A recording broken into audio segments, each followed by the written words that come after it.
Using the micropipette. You must wear safety goggles and gloves during this exercise. We'll start by looking at the agarose gel and the plastic gel that we'll use to practice. They both have rectangular openings that we call wells. The bottoms are sealed so they can hold a tiny amount of liquid. The plastic gel is sturdy and rubbery. We'll rinse these and reuse them for years. This is the agarose gel that we'll use in the electrophoresis chamber. They're slippery and flexible. This one is for the charged dyes, so the wells are along the center. One thing you need to know, it's soft and it's easy to poke through the bottom of the well. If that happens, your sample will leak out and be lost. Don't touch the tip to the bottom of the well, even in practice. We store the gels in bags with some buffer solution to keep them hydrated. Because of that, we don't get air trapped in the wells like sometimes happens with the plastic gels. Before we look at the micropipette, I'm going to prepare the practice gel by filling the plastic tray that it's in with enough water to cover the surface of the gel.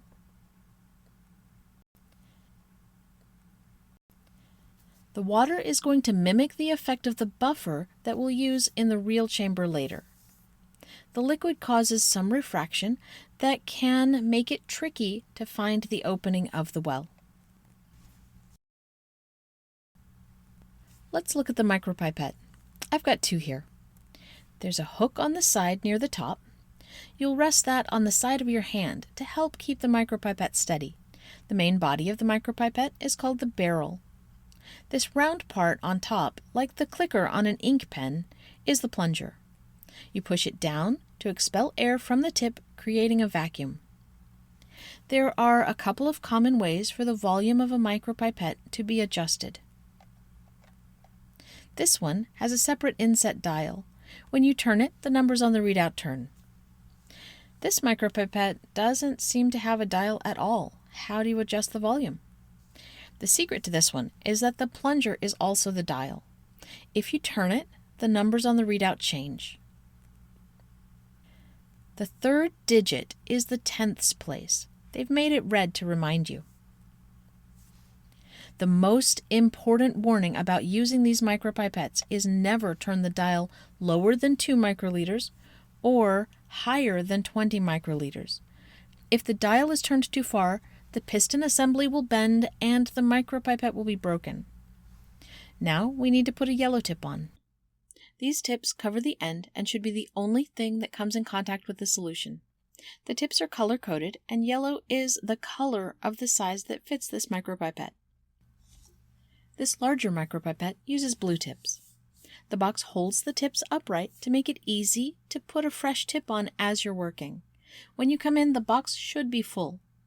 After you're done, please use the extra tips bag to refill the box. To put a yellow tip on, put the end into the tip, press down, and give it a little twist. If the tip falls off onto the table, you can put it back into the box and try again. If it falls onto the floor, consider it contaminated and throw it out. Now we're going to find the first stop. If you're in the lab while you're watching this, take turns in your group right now so that you can each feel where the first stop is. Press the plunger down slowly and you'll feel it travel easily until it resists. This is the first stop. If you squeeze a little harder, you can get it to travel further before it stops again. That's the second stop. Release completely and try again. First stop, second stop. First stop, second stop. The amount of travel before the first stop depends on the volume it's set to. The bigger the volume, the further the plunger will travel before you hit the first stop. This one is set for 10 microliters. It's got quite a bit of travel. This pipette is set for 3.5 microliters, so about a third of the volume. There's the first stop.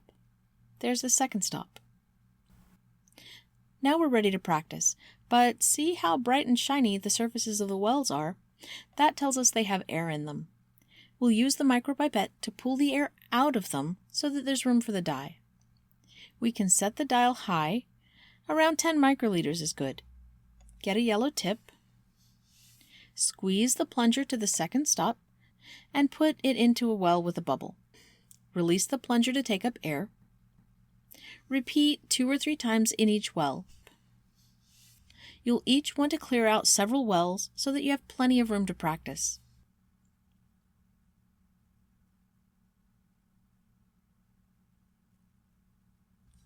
Now, since we've used this tip, we'll consider it contaminated and dispose of it.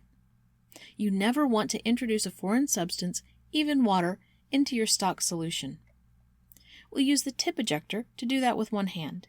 This button pushes the metal bar down and pops the tip off. Set up your workspace before you get started. It's a good idea to put a paper towel down to put the dies on to keep from making a mess. Open the tube of dye and set the lid aside on the paper towel.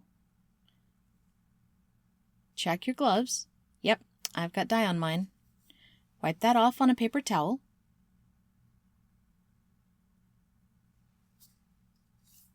Check that your micropipette is set to the right volume. 3.5 microliters for the practice dye.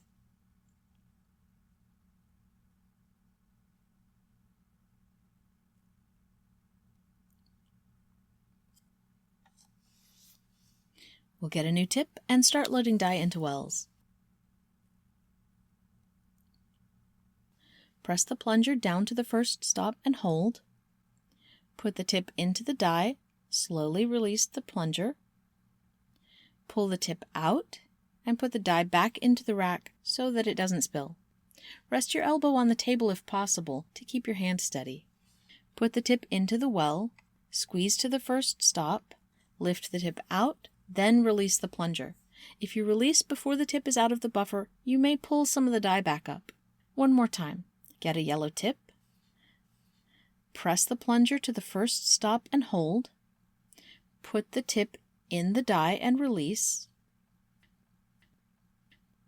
Tip into the well. Squeeze to the first stop. Lift out, then release.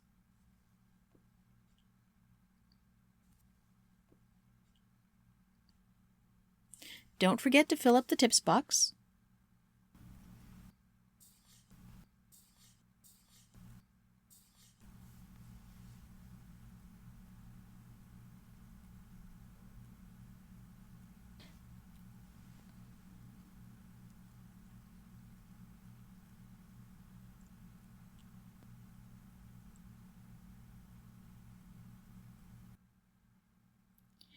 And you can empty the used tip speaker in the trash.